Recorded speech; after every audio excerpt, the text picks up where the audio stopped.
नमस्कार विद्यार्थ्यांनो, मी तुमचं मराठी शिक्षक Praveen Bisne, DAV MOIL public school Sita Sawangi e learning क्लासमध्ये तुमचं हार्दिक स्वागत करतो.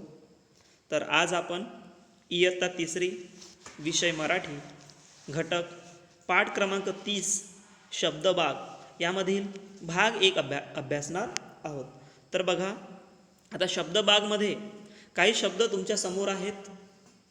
काही शब्दांचा अभ्यास करू की कशा पद्धतीने शब्दांचा वापर करून आपल्याला वाक्य तयार करता येईल आणि काही जोडाक्षरांचा वापर करून आपल्याला जोडशब्द तयार करता येतील. ठीक आहे. तर बघा, शब्द ऐका, वाचा आणि वाक्य तयार करा. ठीक आहे. खाली काही शब्द दिले आहेत, जसं बघा, भाजी, फुले, दे, आण, चटई, गाणी, घे, लाव. त्यानंतर बरेचसे शब्द दिले आहेत, जसं पाणी, घर, पक्षी, नक्षी, घड्याळ, भाकरी, दरवाजा, वही, झोप, बाग, गा, पी, खा, जा, ये, उठ, उघड, लाव, बघ, लवकर अशा पद्धतीने शब्द दिले आहेत. तर ह्या शब्दांचा वापर करून ह्या शब्दांना जोडून आपल्याला अर्थपूर्ण वाक्य तयार करायचं आहे. ठीक आहे. तर भाजी, फुले, दे आणि आण एका बाजूला शब्द दिले आहेत, म्हणजेच नाम दिले आहेत, आणि दुसऱ्या बाजूला दे, आण अशा पद्धतीने क्रियापद शब्द दिले आहेत. तर आपल्याला ते शब्द योग्यपणे जोडायचं आहे आणि अर्थपूर्ण वाक्य तयार करायचं आहे. जसं बघा, उदाहरणात दिलं आहे. इथं उदाहरणात काही शब्दांचा वापर करून वाक्य तयार केलेली आहेत. जसं घड्याळ आणि बघ, ह्या दोन शब्दांचा वापर करून घड्याळ बघ, पाणी आण, पाणी पी, फुले दे, गाणी गा, दरवाजा उघड अशा पद्धतीने शब्द दिले आहेत आणि त्या शब्दांचा वापर करून वाक्य तयार करण्यात आलेली आहेत. तर अजूनही तुम्ही खूप पद्धतीने काही शब्दांचा वापर करून वाक्य तयार करू शकता. जसं अजून काही शब्द दिले आहेत तिथं,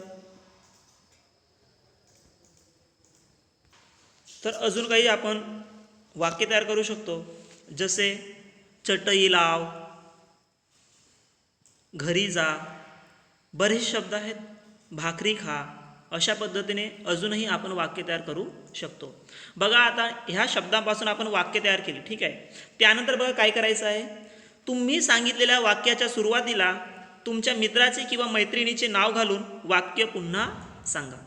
आता जो वाक्य तयार झाला आहे, जसं बघा इथं घड्याळ बघ हा वाक्य तयार झाला. घड्याळ आणि बघ हे दोन शब्द आहेत.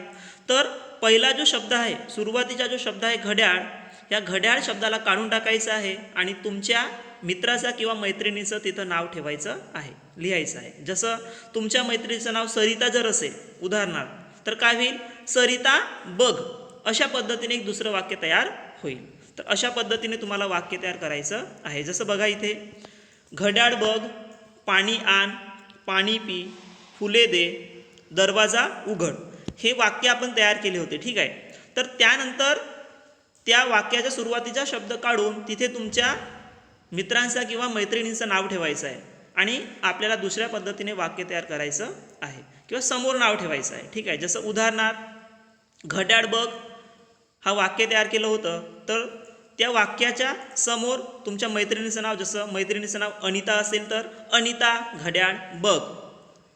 एक वाक्य तयार केलं होतं पाणी आण, त्यासमोर दुसऱ्या तुमच्या एखाद्या मैत्रिणीचं नाव ठेवू शकता तुम्ही. इथं दिल्याप्रमाणे आपण वाचन करू. चेनक्का पाणी आण, माया पाणी पी, धीरू फुले दे, धर्मना गाणी गा, पंकज दरवाजा उघड अशा पद्धतीने आपण आपल्या मित्रांचा किंवा मैत्रिणींचं नाव घालून लिहून पुन्हा योग्य पद्धतीने अर्थपूर्ण वाक्य तयार करू शकतो. समजलं? त्यानंतर बघा, आता इथे बघा काही जोडाक्षरे दिली आहेत. जोडाक्षरमध्ये म्हणजेच एक अक्षर दुसऱ्या अक्षराला काय होतो, जोडलेला असतो, नाही का. तर इथं एक प्रकारचेच अक्षर घेतले आहे मी. जसं आपल्या वर्णमालेतील जे व्यंजन आहेत ते व्यंजन य या व्यंजनाला जोडलेले आहेत. शब्दामध्ये वापरली जाणारी काही जोडाक्षरे दिली आहेत आणि त्यापासून तुम्हाला एक शब्द तयार करायचा आहे. म्हणजे तिथं दिल्याप्रमाणे एक जोडाक्षर असेल आणि दुसरं एक अक्षर वापरून आपल्याला काय करायचं आहे, जोडशब्द तयार करायचं आहे.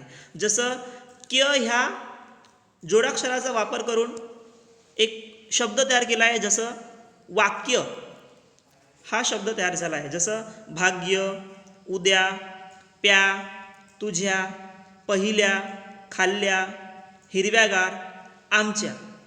म्हणजे य ह्या व्यंजनाला दुसरा एक व्यंजन लावून आपण जोडाक्षर तयार केलं आहे. तर अशा पद्धतीने तुम्हाला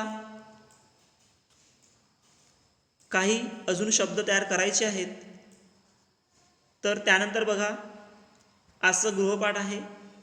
तुमच्या मराठीच्या पाठ्यपुस्तकातील जोडाक्षर असलेले शब्द शोधा व लिहा. ठीक आहे. तर साधारणतः तुमची जी 3ऱ्या वर्गाची मराठीची पाठ्यपुस्तिका आहे, तर पहिल्या कवितेपासून तर शेवटच्या पाठापर्यंत जे जोडाक्षर तुम्हाला दिसतील ते लिहायचं आहे आणि त्यांचं योग्यपणे वाचन करायचं आहे आणि समजून घ्यायचं आहे. तर आजसाठी एवढंच. पुढच्या भाग 2 मध्ये आपण अजून काही जोडशब्दांचा, जोडाक्षरांचा आणि कशा पद्धतीने आपण जोडशब्द आणि जोडाक्षर यांचा वापर करून वाक्य तयार करू शकतो त्या संदर्भात माहिती पाहू. धन्यवाद.